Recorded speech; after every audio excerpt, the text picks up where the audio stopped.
the problem with the plan is how we are going to implement it. And you are absolutely right. Part of this extremely inspiring journey that we have been gathered here near Potsdam, in this resort. I think we have to be privileged, because I don't know who else today in the world had been during 2.5 days discussing in details all the possibility of peace and challenges that are affecting, of course, the Middle East, the Israeli-Palestinian conflict, the whole large Israeli-Arab dispute, and the whole stability of the Middle East in terms of international politics. So we are coming to the end. I've been asked to be the moderator of the last session, a session that, of course, came in the, I think, the result of yesterday's summit in Cairo, where more or less, I think, will give us the framework that we can react, because the title of this session was to have the role of the Gulf Arab countries, a state in the prospect for them to put boots on the ground, the rebuilding of Gaza, and the option for a non-Hamas government in the Gaza Strip. But there are other issues, there are other actors, and I know Linde want to talk about civil society, how different actors have to contribute to peace, the role of women in the region, and how altogether we have this collective support to engage all of us for a final and positive settlement. So I will start by asking my extremely good panelists. I don't know if we have to ask again Yossi and Hiba, if you are up to discuss, or we start with the panelists first, you start with to the three panelists first, and then you will conclude, no? Taking stock of what the new intervenient have contributed to the debate. No? So, I don't know, we don't see our friend Samad Al-Abeid. We hear you, but we don't see you. So I don't know what is better, your figure of your voice, but if the technique will come close, let's start by the people who are in the room. I think you see us, no? So I think you can see all of us, so welcome to this debate, and it's a special contribution directly from the ground, directly from Palestine, so that's much welcome. We have, as I said, Samet from Palestine. We have our friend Nitzan Horowitz and Linde. So I will start by our friend from Israel, Nitzan Horowitz, and I will put all of you, how is your reaction after the Cairo plan? Because it tried Please be close to the microphone, Your Excellency, so I can hear you. Be close to the microphone when you speak. Mr. Moratinos. I'm in the microphone, you know. you know. Oh, whatever. I can speak louder, but you're a bit far away. You're a bit far away, unfortunately, you know. So my question to my friend Nitzan is how, from the Israeli perspective, or his personal perspective, the plan, I mean the conclusion, because it's not only the plan of Egypt, the whole conclusion of the Arab summit, how do you find it? I mean, because I think apart of being critical or having some missing point that you could, I imagine, take into account, I think he tried to respond to several important question marks. The first, what is the political, framework for the final settlement? Secondly, they give this answer, our interim authority in Gaza, with a technocratic, organization, at interim period, to then go back to the Palestinian Authority. They don't talk about Hamas. So, of course, you want to say, well, Hamas have to be out. Okay, we all agree that the plan for, they don't say in a concrete manner, but the hint, and whoever read the plan, you say, well, Hamas is out of any government, and they have this, how they are going to rebuild Gaza, creating a fund. So all these elements I was expecting to get from the Arab countries and the Gulf countries. So, Nitzan, what is your reaction to the plan? Then I will ask Anne, and then we'll go to the different actors that they can, contribute to a better, solution of the situation. So, Nitzan, the floor is yours. Thank you. First of all, before talking about my opinion, just to make sure, in terms of the facts, the Israeli government, which I do not represent in any way, but the Israeli government didn't really react to this plan yet. The American administration reacted and rejected the plan, saying that the conditions in the Gaza Strip are not suitable for life, and so that they stick to the Trump plan. This was the initial reaction from Washington. From Jerusalem, there is no reaction so far. My own opinion is that this is a good plan, basically positive. I think it answers the key elements of removing Hamas. Yes, you're right, it's not clear how it will be done, but at least the idea that the Arab countries are committed for the removal or the replacement of Hamas is something positive, I think.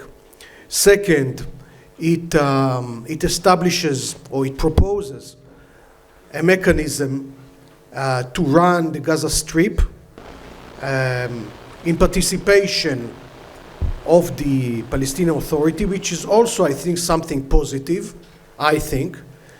And there is also a commitment by the Arab countries, especially the Gulf countries, to give the money for the reconstruction of Gaza. So I think it's positive. It also, there is an interesting point.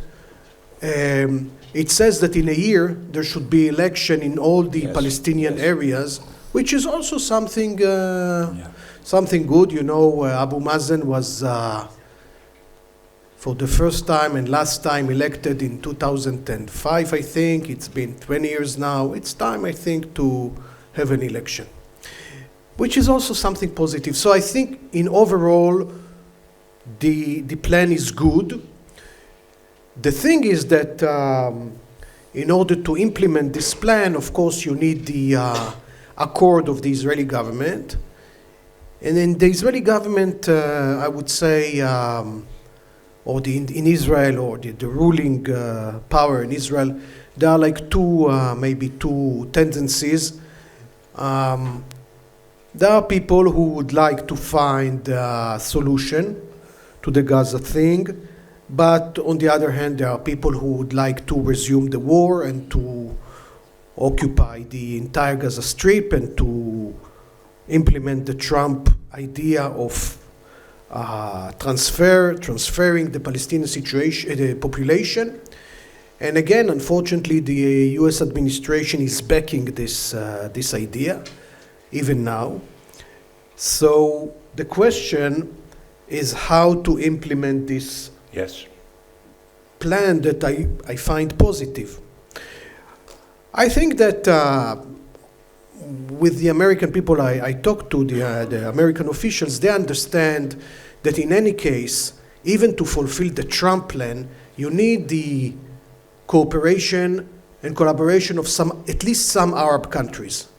For instance, Egypt, because otherwise, where will the Palestinians go? Who will take care of the situation?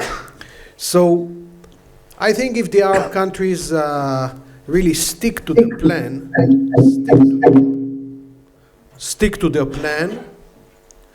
and maybe the opposition in Israel would adopt this plan, and Europe, maybe.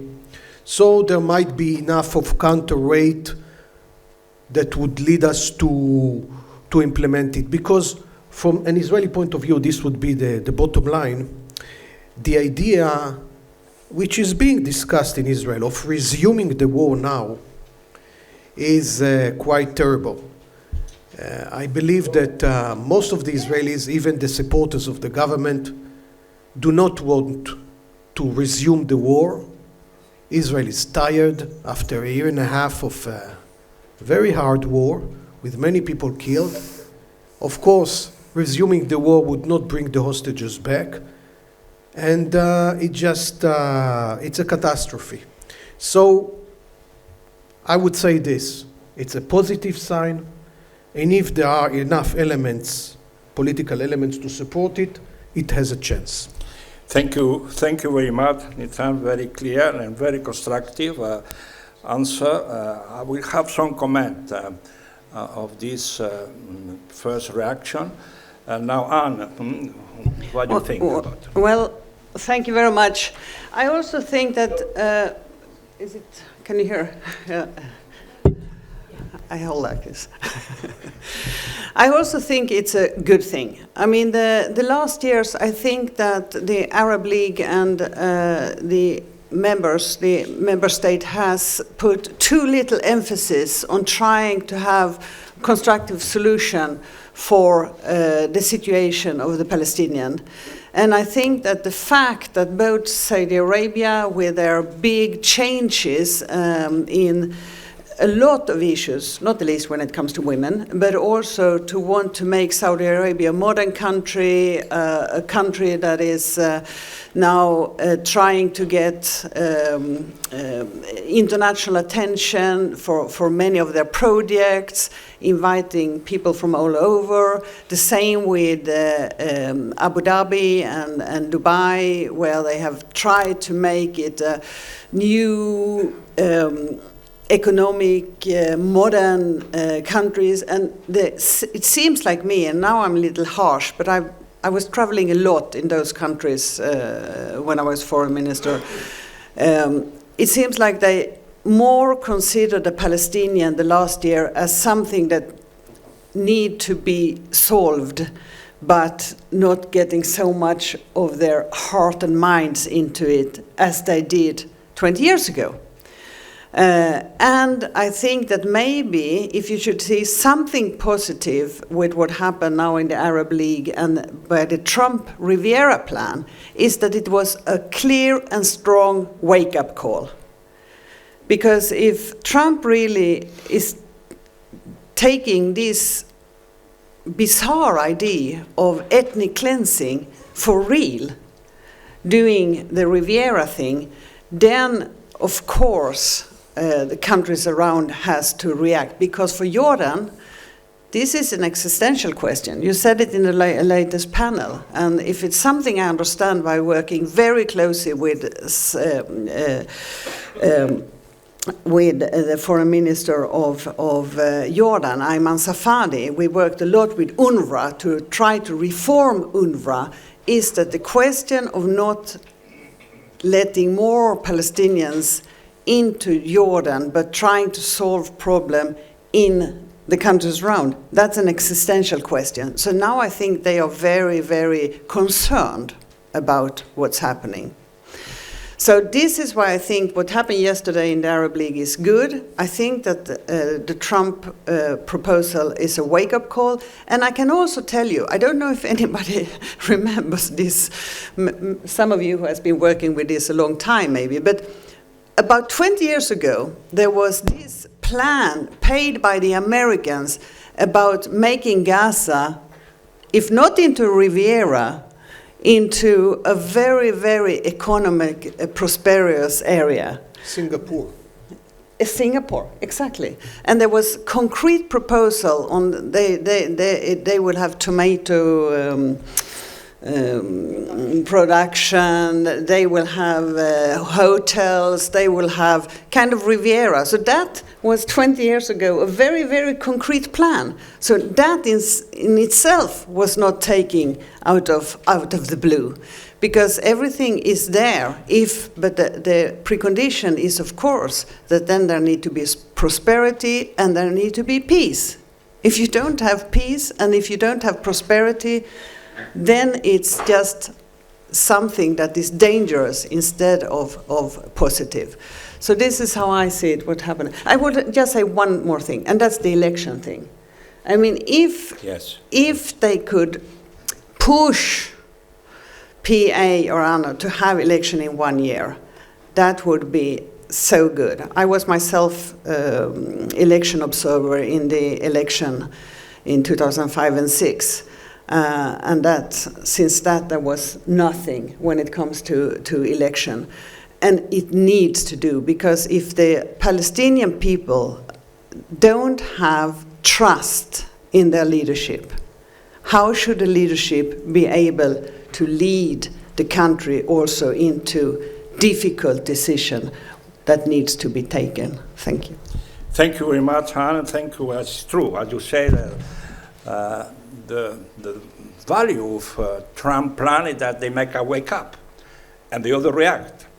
And they react, and they were united. So I will ask our friend from Palestine, our friend, how as Palestinian, and was a lot of discussion, even a few hours before the summit started, there was some commentators said that it was going to be a failure, that the internal fight between Arab countries, leadership, the role of Palestinian Authority, and then finally they came with this quite, I would say, reasonable proposal. So from your side, that you are on the ground, how the Palestinian people, Palestinian society, yourself, leadership have reacted to the plan? Thank you very much for having me with you.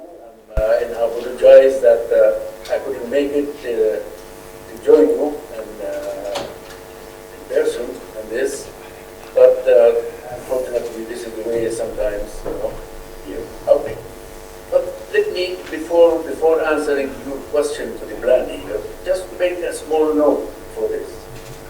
Because we always start to talk about the problem, Palestinian problem, the Israeli problem, only when we have an incident that takes place. Like now, we're talking about what happened on 7th of October till now, and what we are going to do.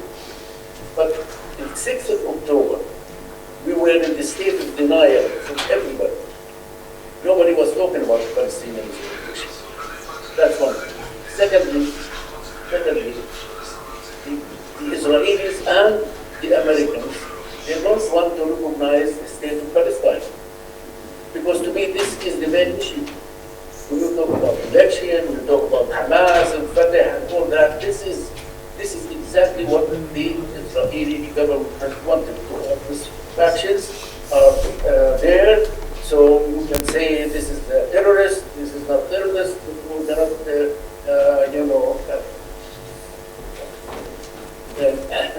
and you cannot. We hear you. Go ahead. We saw you, we hear you. Go ahead. So the problem to start with, we need the recognition. It's too loud now. It's too loud. It's too loud now. Because this is a key issue, the problem between us and them. It was okay before.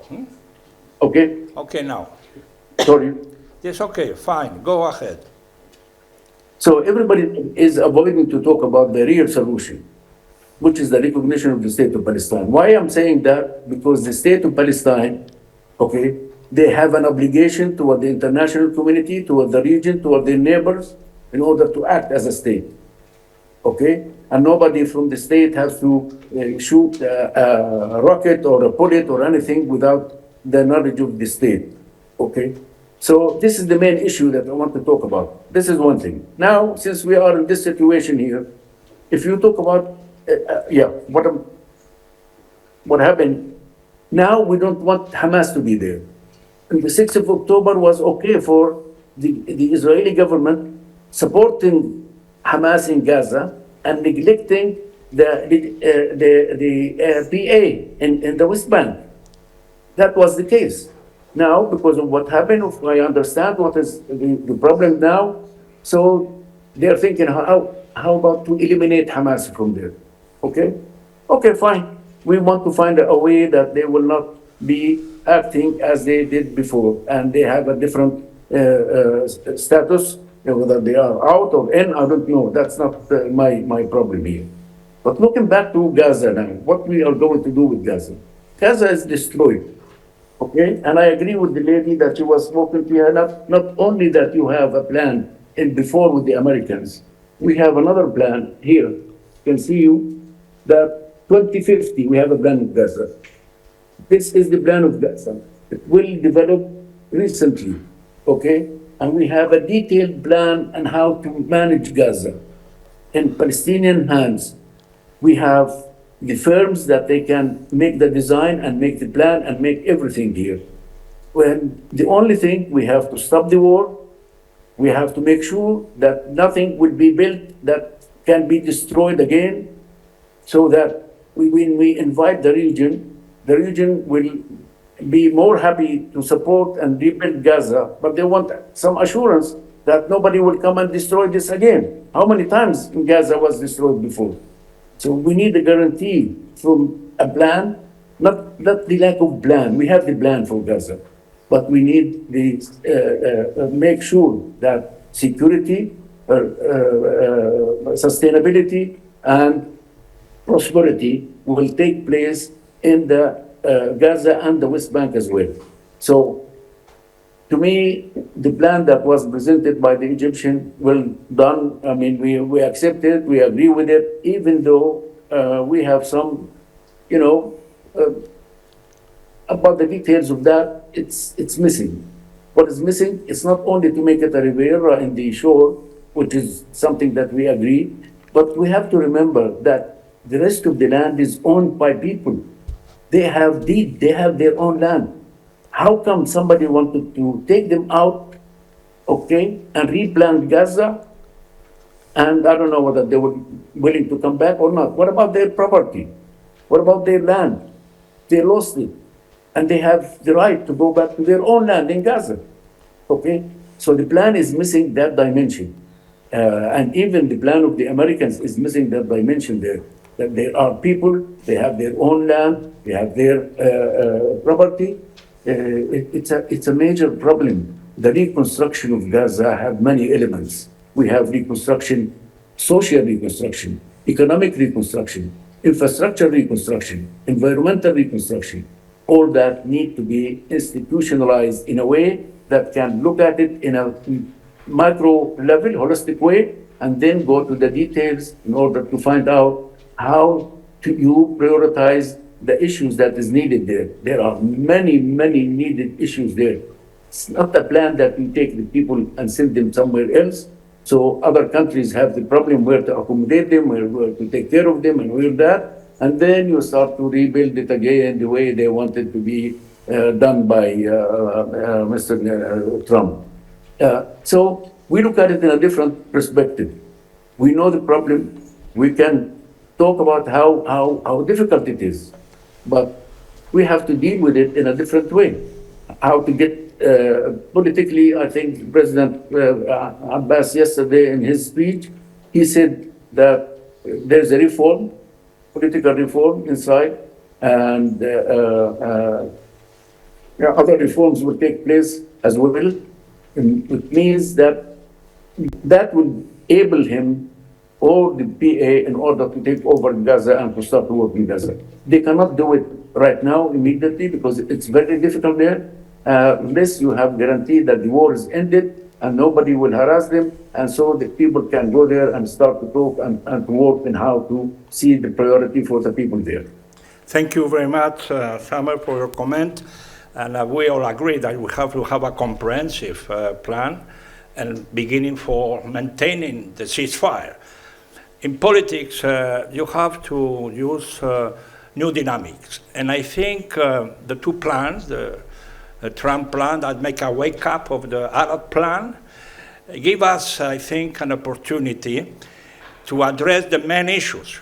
Not only, the final statement, the two-state solution, the recognition of Palestinian state. By the way, in the plan, they say there will be a conference in New York in June in order to follow up the Saudi initiative of the two state solution that we are discussing here in Berlin with this confederation idea, but also the reform of the Palestinian Authority, election, democracy, the role of Hamas, etc. So I was agree with Nitzan. The problem with the plan is how we are going to implement it. And you are absolutely right. And at this stage, we have the Americans that have, at the beginning, rejected the plan. No? Mm-hmm. The Israelis has also rejected the plan. No? So what is going to be the reaction of the Arab side is maybe the Europeans.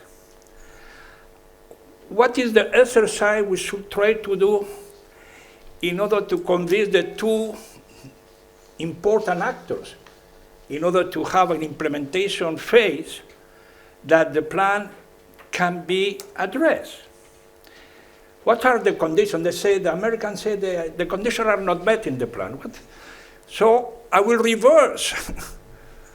I will tell the American, what are your conditions for even your Riviera plan? And what are my conditions? And I will demonstrate to you. So for that, listening from you, I had an idea, it came to my mind now. We are in a very critical moment. So we have to get critical initiative.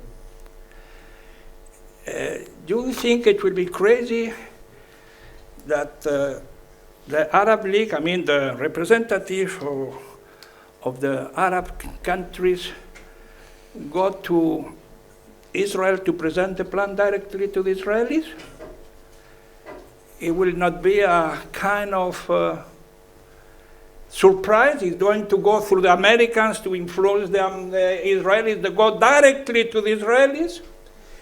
Can you imagine Anwar Sadat's President Sisi to go to Jerusalem and to say, that is my plan? You say, no Hamas, no Hamas. Elections. No Palestinian Authority, no Palestinian Authority, Vice President. And do you think it will be a way, and then to go to the United States to say, what the condition? The condition E, B, C, D is fulfilled? So what do you think, Nitzan? I think it's a good idea. It's not a crazy idea, but the comparison to the Sadat visit, the basic conditions for the Israeli-Egyptian agreement were actually concluded before the visit. The visit, people didn't know about it, so people thought, all of a sudden the Egyptian president, 3 years after the Yom Kippur War, after this big war between Egypt and Israel, landed in Tel Aviv, and wow. But, there were discussions before.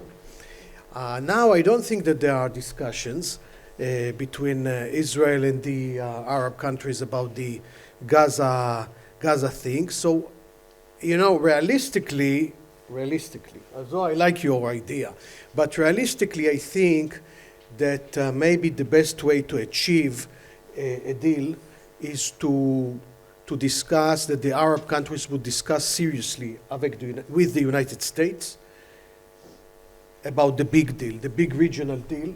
This is the only thing maybe that can convince Trump to accept, not to implement his Riviera plan in Gaza, but to replace it with a larger Middle Eastern deal, with the Saudi deal, the big thing. For him, this is something that he wants, and this is the key to Netanyahu. Once the U.S. would agree to this plan as part of the overall normalization Middle Eastern plan, then Netanyahu, I think, would have to agree. Like that, the U.S. is doing the job for him by rejecting the plan. So he said, the U.S. already rejected it, so why should I deal with it? So I think the way to convince the government is to go through the U.S. So you still think that U.S. is a honest broker? Look, And that, yeah. Okay, and if it's not, so what? If it's not, so what? So No, it will no, disappear. but I mean, okay, so it's not. but- I mean, this judgment is not useful. yes. It's not useful. This is what we have to play with. We can criticize Trump no. Till tomorrow morning, but this would not impress him, and this would not help us. I think you have to go to discuss with the United States for Yes. sure. But you don't think it's high time that the Arabs will discuss directly with Israelis? It is. If they are ready, I mean, I with think others. it should. I mean, we should, yeah. I mean, because look, there is a basic level of discussion between Israel and Arab countries.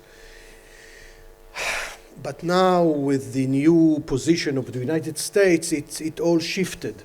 The same goes for Europe. Look, you're now dealing with a new European military. You have a new problem with Russia. All of a sudden, things that you were doing here for 80 years sort of disappeared completely. Now you change the whole perspective. Things change, whether we like it or not. So I think, yeah, the way to go forward is to have a regional deal sponsored by the United States, and this is it. I don't think I would like to see more European involvement, as I'm sure you would like to see, as far as I know you. But unfortunately, I think Europe has too many issues now on its plate, internally, externally, and I don't think Europe would have much attention to give to the Middle East in its current situation. So thank you, Nitzan. So, Yes. Anne, what do you think about Europeans? And Actually, I think that EU can play a role, and I is especially pointing on two things. One is that the EU-Israel Association Agreement didn't have any meetings for more than 10 years. And then it started again just a few years, and they had a new meeting just 1 or 2 weeks ago. And there is now a strong urging from several European countries and groups to suspend it again because of what's happening in Gaza. And it's of interest for Israel to keep it, not the least for trade reasons. So that could be a possibility to use that as a pressure. The other thing is that there has been closer and closer relation with GCC, the Council of the Gulf States, where they have started since a few years back to have more, and that's quite new, more bilateral meeting between EU and the Council of the Gulf States. I've taken part in some of those meetings, and they are very good, and they are really, going forward. That means that there are some institutional links that could be used from the European side that has not been used before. And now, why should someone in the last panel, I don't remember who it was, said that here is a possibility for an European-Arab cooperation. And since we have the institutions and we have the pressures and we have the leverage, I think we should use that. At the same time, of course, it's right what Nitzan said. I mean, the main issue now is, of course, the rearmament and the Ukraine. But EU has never been a single issue. Never. It has always been able to look at different areas, not the least because all the countries want to be concentrating on some time. Not everybody can be concentrating on one part. And the last years you also have Spain, Slovenia, Ireland, who has recognized Palestine, and they desperately want to play a role. They don't want to, what they did should just be forgotten. I thank you very much, and I think I agree with you. I mean, Europeans, of course, they are on the main concern. In today's headline is Ukraine war, but they are a wake up in Europe also. Thanks to President Trump's position on Ukraine, on the Middle East. and to give credibility to the new Europe that want to be united, have to defend values and principle, they cannot not address the Palestinian-Israeli issue. It will be a complementarity element of the new agenda of European Union. And I think it can be done. So I fully agree with you. So our Palestinian friend, how do you see? Of course, you are the one that has always trying to work with all the main actors possible. You always try to maintain a channel of communication engagement with the United States because you know how important, of course, with your Arab brothers and friends, with Europeans. So how you see this triangle, you know, how you recommend the action of after the plan? What will be for you what will be the next step? How you are going to move forward? Or what your ideas? Yes. The next step, I think I agree with you, respected Beilin that she was talking about, because this conflict need the engagement of the regional, European, and the Americans all together, okay, in order to find a solution to that. Under the heading of the United States, even though we know the stand of the United States, but we still believe that the United States have the key in order to find a solution for the problem. And therefore, we need the European engagement, because European engagement in the past, they were financing all the development that took place, mainly the development that took place in the West Bank and Gaza before. And we need them to be there in order to continue for reconstruction of Gaza. And the region, of course, it is important, not only for paying money here and there, but influencing. If we want to continue in you call the normalization of the region together with Israel and the Arab Peace Initiative that include all the Muslim countries as well as the Gulf states to have a good relationship with the Israelis, by solving the Palestinian problem. Why is it so difficult for them that we have 140 countries, they recognize the state of Palestine, okay, and only the United States will veto this and Israel, because the state have an obligation, and it will different than faction of the PLO.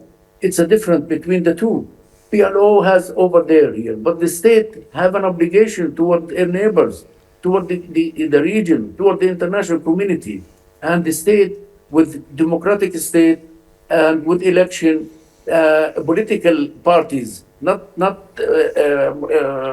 factions of different groups here and there. So here the main issue that everybody is trying to think away from that, while it is the main issue to solve the conflict between us and the Israelis. So we need the European to be with us, the Americans also to be, and the region to be, and this is an opportunity for grouping all together. The reconstruction of Gaza could lead us, step by step in order to have the establishment of the state of Palestine. Well, before I pass the floor to Hiba and Yossi, let me ask the final question, because the time is going very fast. We talk about government, state, president, but how the civil society in Israel, how we can influence with this plan the peace camp in Israel, how we can mobilize civil society, women, other actors in Europe and how in Palestine, you can really mobilize the civil society in this, because civil society is engaged in the Arab world, in Israel, in Europe, and in the world. I think we can also make a difference. So, I think this is the key element, really, because I think the key factor for a change is a political change in Israel. If there is no political change in Israel, forget about it. It's not going to happen. And the key for a political change is the civil movement, the different organizations. We have already huge opposition sort of demonstrations, etc. And it must go on. And we need the support of everybody. And this is, I think, really the key, because Israel nowadays controls the access of the Gaza Strip, and it's a strong country, and good that it's strong, but we need a change. So for having to have a change, we need a real civil movement. For instance, I'll give you an example, and this would be of great help to Israeli civil society. Now the government would like to make a new law that would put an impossible tax on all associations that work for human rights, for peace, etc. Something like 80% tax, just to choke them, to paralyze them. And this would be a blow to the efforts also on humanitarian level and human rights towards peace and Palestinians. And so I think that our European friends should try to help those associations and to fight. For instance, a few years ago, the government tried to do it, and Germany objected. It was Chancellor Merkel that called Netanyahu, and this was stopped. So I think, just to give you an example of I like concrete things, not to talk in the air. So concretely speaking, the key element to change is political change in Israel. In order for that to happen, we need a strong civil society. So the best thing is to help the Israeli civil society, for instance, by stopping this new law that is intended to affect the associations. Thank you, Yeah. Anne. Well, thank you very much. Yes, I think that women can play a very crucial role when it comes to rebuilding Gaza and to try to get forward when it comes to peace agreement and also with humanitarian efforts and social cohesion.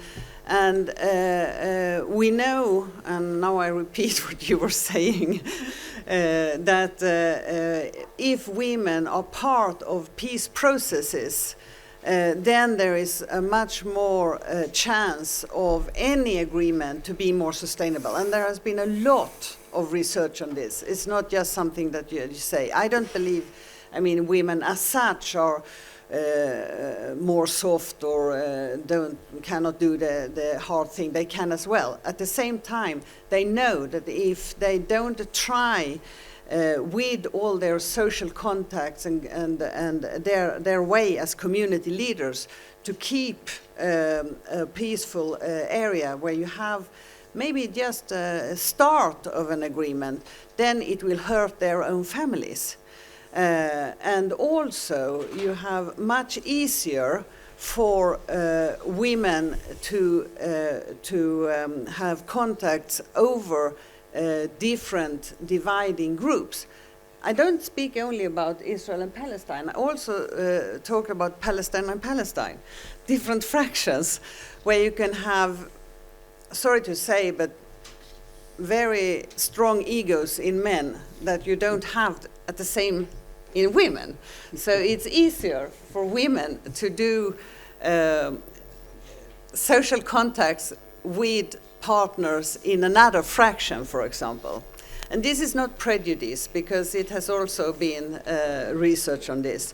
I also think for an economic part, now when you rebuild Gaza, you need to start economy, and there is a lot of women entrepreneurs. I myself is engaged in one project where Palestinian women are doing handicrafts that they are selling. And I don't think that if you start with all those big projects, infrastructure projects that is needed with Gaza, you need to start also from below, so that you can, with small shops, with small businesses, to get some economic openings and get monies to the families. And then you have to support them, you have to skill them. And finally, just one more thing. What we see now is there is an increase, and this is both for Palestine and for Ukraine, in domestic violence. And the reason for that is that when many men are out in a very, very difficult situation, like in Ukraine and Gaza, where do they take out their frustration? And unfortunately, you see the reason in domestic violence against children and women, because that's where the frustration comes out. Of course, it's not a majority, but you see in the numbers it goes up, and that is something that we have to try to fight, because that's a terrible development. Thank you. Thank you very much. A very good contribution. So, Ángel, what are your point of view? How, of course, you are the one suffering the more challenging situation for also Palestinian society, but I mean, there is still hope for peace in society? Of course, we have to have hope, okay, but the only thing we need, the main issue is security. We need security as much as Israel needs security. We need security in the West Bank here more than anybody else. You know, we have the violence from the army and from the settlers, that they are bothering us and doing a lot of things in the society. So in order to build the society to go forward for peace and to be hopeful for peace, you have to have them safe. You know, they have to have their own security as well. And what we are asking the European really to recognize the state of Palestine. I think this is the one issue that we need from the European. We want to be engaged with the Gulf states, as influence the Americans in order to go forward for the security and to start the peace process, not process, but at least the negotiating for peace start between Palestinians and Israelis. I understand that within this previous government in Israel, it will not take place. Yani, they need a reform as well as we need a reform. So we need the people in both sides.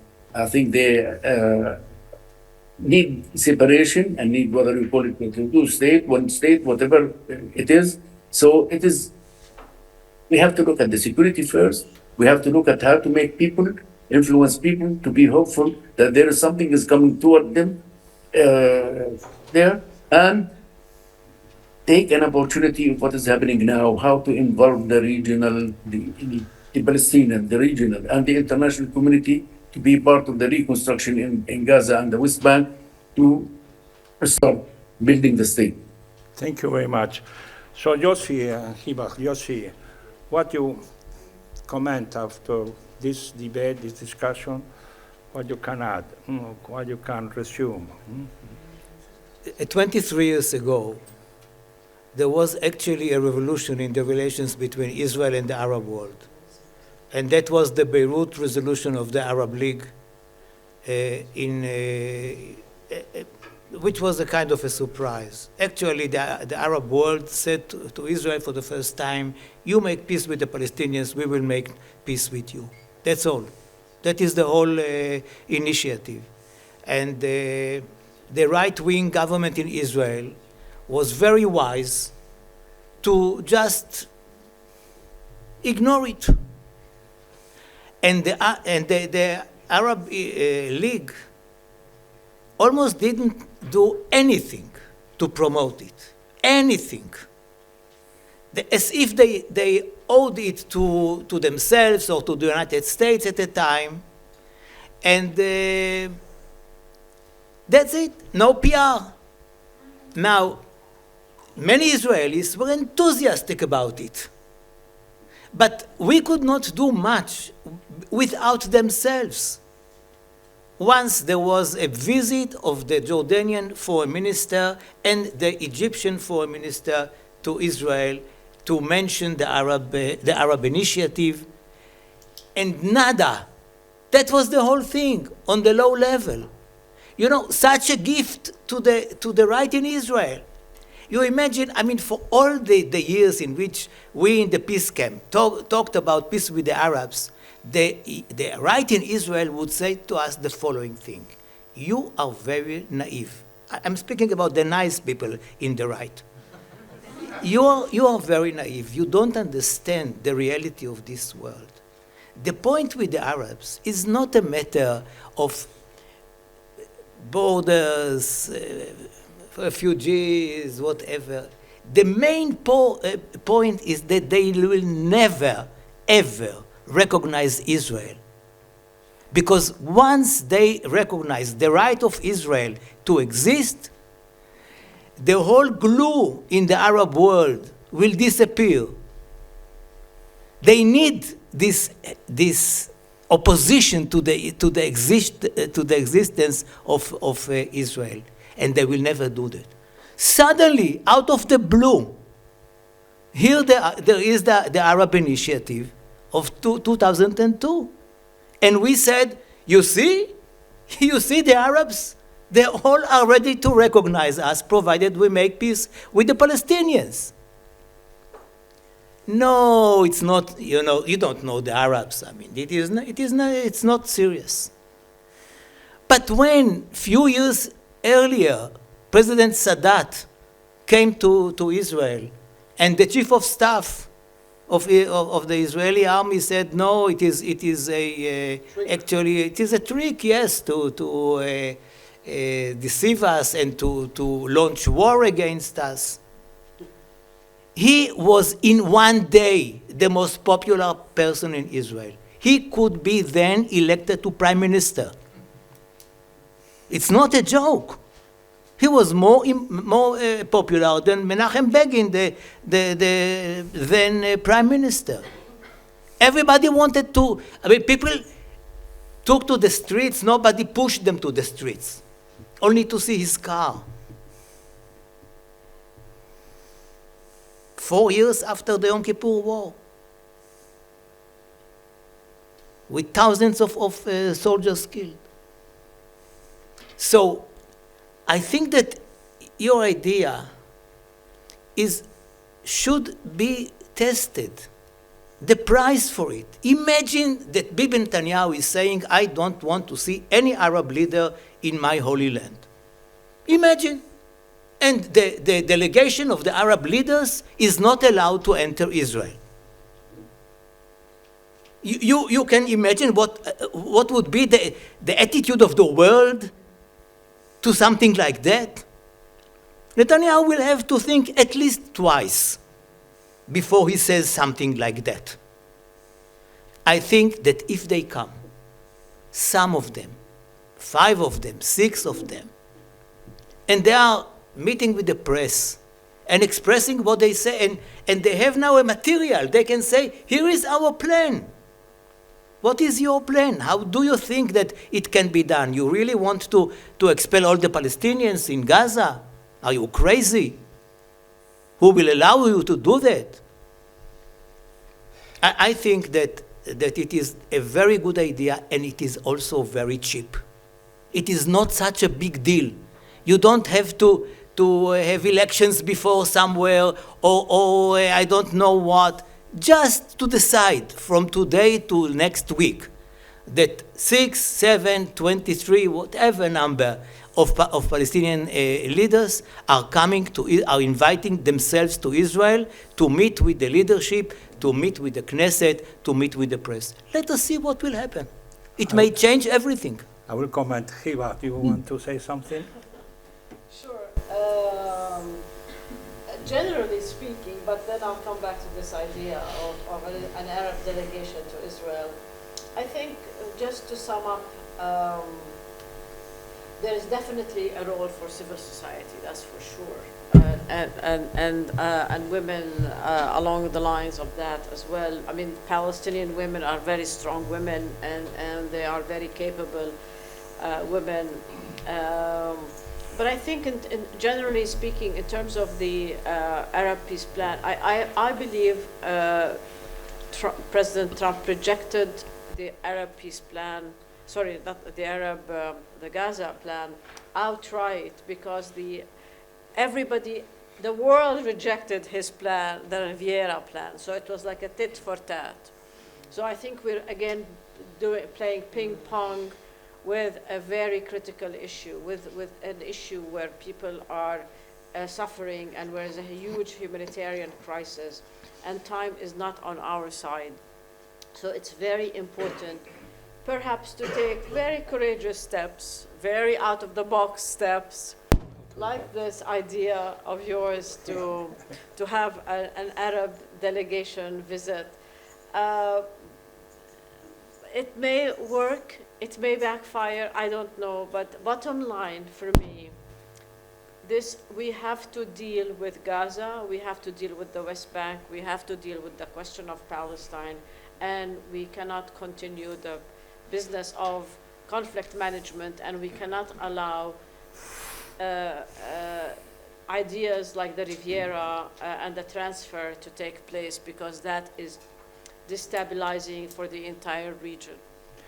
Well, thank you very much. I have just to comment very briefly. Yossi, I was in Beirut myself in 2002, in the Beirut summit. And as you say, it was a breakthrough. The Arab Peace Initiative was tremendous advancement towards a final settlement. But the time came, and there was two elements. First, immediately the enemies of the plan, Hamas, put a bomb in Delphinarium in Tel Aviv the day after, in order to demonstrate that you can have peace on the Arab side, but in the ground you have people putting bombs and killing Israelis. So that was a big shock. Secondly, we have the Saudi old regime. We have Saudi Faisal, fantastic foreign minister, but a very heavy, old, bureaucratic administration. They were tired. They told me, well, we did already our work. Don't ask King Abdullah to go and travel. I need some time to rest in Riyadh. So they sent later on the foreign minister of Egypt and Jordan, but there was not a real engagement to explain to the Israeli society what means the plan. So just to follow up your idea, I don't know if it is a good or bad idea, but today we are very much concerned, Ahmed, about what is happening in West Bank, but what could be happening if the American administration decide to give a green light for annexation. Mm-hmm. So you have to stop this decision to take part. How you are going to stop? You have to act in a way or another. Our friend say, go first to Washington, discuss, and then you will see. My proposal is the contrary. Go first to Jerusalem. Can be, you say, reasonable. What more reasonable than to have 5, 6 Arab countries going together? What is more regional plan? Can you imagine even if we include in the list the Crown Prince of Saudi Arabia? Maybe it's too early. But what don't you think about the so-called Abrahamic countries? They have a good relation. They have diplomatic relation, Israel, Jordan, Bahrain, Morocco. They have their ambassador in Israel. By the way, they didn't withdraw the ambassadors. You think that if the situation deteriorates, Arab ambassador will continue to be there? Let's go in positive. Anyhow, I think, my dear friend, it has been a very inspiring conference. We learned a lot, but what I want to extract and resume for all of you is that at least our audience, our group, is a group of people that believe in a diplomatic solution, in a peaceful solution, in a solution that brings peace and happiness and justice to both sides, from both nations. And that is worth to work for this idea of two-state solution with a confederation. So thank you, Hiba, thank you, Yossi, for bringing us together, Daniela. Thank you, Mark, to organize such a splendid place to relax, think, engage, and be committed. The day starts now. We have not finished our work. Our work starts now. When we will get out of this room, we have to expand what we have learned, what we have shared, what we have, decided together to bring an answer to this situation in the Middle East. So thank you very much, and thank you for your contribution. Thank you. Thank you. Thank you. Thank you. Thank you.